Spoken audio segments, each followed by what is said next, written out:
Hey guys, Kevin here to bring you a brand new video where today we're going to be doing day 8 of Horror October. And for today's movie, we have From Dusk Till Dawn.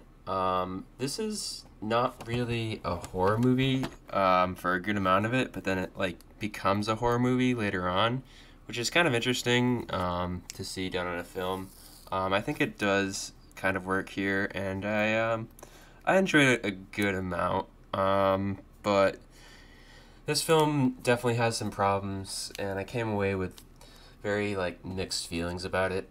Firstly, I do have to say that my viewing experience of this movie was very strange and weird because this movie has two different discs, right? And I put it in one disc, and then it started playing something. When I came back upstairs with some food, and then it was an hour and 40-minute segment, and it showed the actors walking around, and I'm like, is this the actual movie, or are they just being super meta with this? But then I got 10 minutes in, and they were doing an interview, and I realized that it was just a documentary on the making of the movie. So 10 minutes into that, I had to take out the disc and put the other disc in because I realized that it was the wrong disc. So yeah, that was interesting.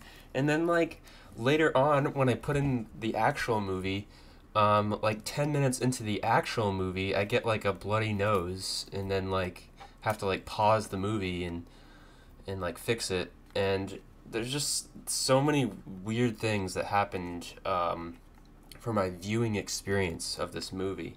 But yeah, the film itself is kind of fun. It's definitely a little bit too ridiculous for my liking, just because in a movie like Planet Terror, the over-the-topness kind of feels like it's earned, and it kind of makes sense, and I feel like you can connect it with the story. But here it's just some of the stuff is just what? Why? For instance, somebody rips out somebody's heart just by touching their chest, and then they have this vampire's heart, and they stab it with a stake. And this film just completely gets unhinged an hour in, when you find out that these people at this bar are vampires. I guess they do this on a regular basis to people, where people will come into this strip club or whatever this place is, and then the vampires will just feast on all of them, basically. So I guess it kind of makes sense. But yeah, for a lot of the movie, it's just these two guys, these criminals, Tarantino and Clooney, trying to get to Mexico to make some money. And yeah, the story primarily follows them, which I was kind of bothered by, because it's the whole thing is that these two guys are the main characters of the story, and they're fucking assholes. They actually are really, really shitty people. They just kill people for no reason and are just the worst kind of people. This isn't a Jules and Vincent situation where the characters are kind of likable, but they're still criminals. These guys are just straight up dicks. They will kill people for no reason really at all, and just say the worst things to people.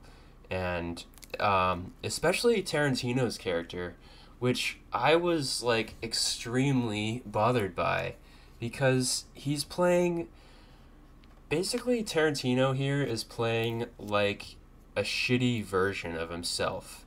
He has a foot fetish. He's really pervy, even with this young girl who they capture. And yeah, he fantasizes about doing stuff, and he's just totally unhinged and doesn't know how to keep his mouth shut, and he's very impulsive and does really stupid things. So I really dislike that character. Now Clooney's character is a little bit more likable. He's kind of an asshole too, but like he has a little bit more nuance to his like personality, and he's like a little bit smarter than Tarantino's character. Like he actually wants to like do things right and survive and try to like not get caught and be smart about what they're doing. Um, like he's an asshole too, but just like he's not like a stupid asshole like Tarantino is. And like with his character, we do get like some like character development in a way because like over time, you know, obviously like it is a life or death situation that happens with with these vampires, and it's like, well, I mean, yeah, they have to go through this life or death situation, but at the same time, like he kind of like, I guess, becomes like a better person overall throughout the movie, even though he had to be put through that for that to happen.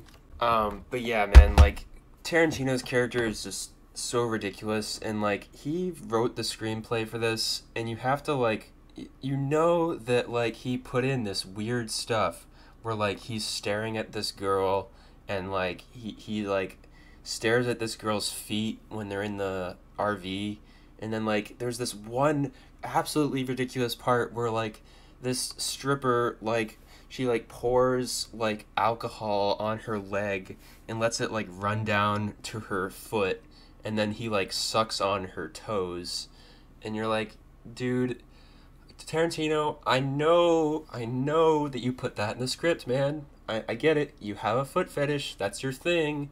Like, holy fuck, dude, you're such a fucking weirdo. Like, Jesus Christ, dude. But, with this, the story is kind of engaging because, you wonder, you're engaged with figuring out, like, what's going to happen to these guys, how are they going to get what they want. These Clooney and Tarantino characters, like, are they going to be able to make it out of this?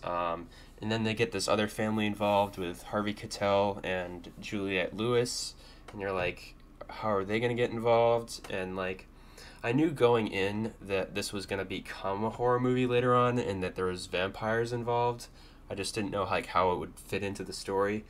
So, yeah, I knew that was coming, but like at the same time it was interesting to see like how it would play out leading up to that and what would like get them into that situation. So like it was like fairly watchable in that sense for a lot of it. Now, like, the fighting stuff with, like, the vampires, like, some of it is, like, really badass and, like, fun. Some of it is just, like, ridiculous, like I said, with, like, the ripping out the heart thing and just, like, different things where it's just, like, no, that's not how that works, dude, come on. I'm just, like, some of it, it's weird, like, it's definitely, like, a mixed bag. Like, some of it is, like, over the top fun that I like, and then some of it is just like too over the top and just doesn't work. But at the same time it does like play out in a like really fun and intense way that's like super exciting. I feel like Clooney is definitely the best character in this movie. He gives like the best performance, I would say. Just because like he is kind of like a dick to people, but at the same time he has like some stuff going for his character, I felt like. And same thing can be said for Juliette Lewis even. Like it was funny because like in the documentary that I didn't realize I was watching at first, they were saying how like, you like if you like take the time to like grow with these characters and like get attached to them, like the horror that comes later will feel like that much scarier and more fun to watch. Which like I kind of agree with to an extent, but at the same time, like guys, your characters aren't like that like fleshed out and like super detailed.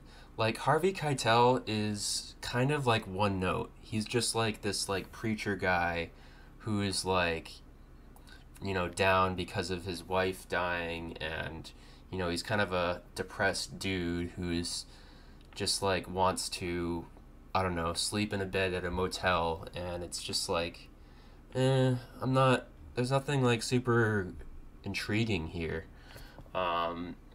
And you know, Tarantino is just like a pedophile basically, and like, and then you have like this son guy, nothing too special there.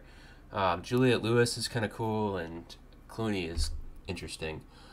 But yeah, overall, I did like this film a good amount, but there's also like a lot that I didn't like. So with that, I'm going to rate this film an 8.0 out of 10. A solid 8.0 rating.